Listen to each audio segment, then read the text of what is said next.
জীবনে একবারও ব্রয়লার মুরগি খেয়ে থাকলে এই ভিডিওটা কিন্তু অবশ্যই দেখুন।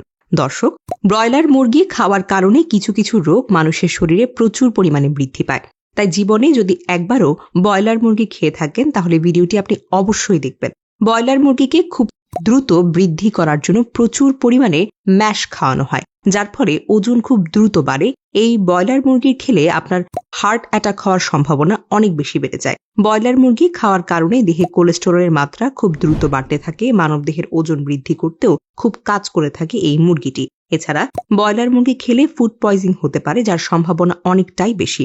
সবচেয়ে মারাত্মক দিকটি হলো ব্রয়লার মুরগিকে খুব দ্রুত বড় করার জন্য বা রোগমুক্ত রাখার জন্য এক ধরনের অ্যান্টিবায়োটিক ব্যবহার করা হয়। সেই অ্যান্টিবায়োটিক যখন মানবদেহে প্রবেশ করে তখন এই অ্যান্টিবায়োটিক মানবদেহের অ্যান্টিবায়োটিককে রেজিস্ট্যান্স করে দেয় অথবা অ্যান্টিবায়োটিকের কাজ করার ক্ষমতাকে কমিয়ে দেয়, যার ফলে মানুষ কোনো রোগ সারানোর জন্য অ্যান্টিবায়োটিক খেলে সেই অ্যান্টিবায়োটিক আর দেহের জন্য কাজ করতেই পারে না। তাই ব্রয়লার মুরগি খাওয়ার আগে আপনাকে অবশ্যই সচেতনতা অবলম্বন করতেই হবে।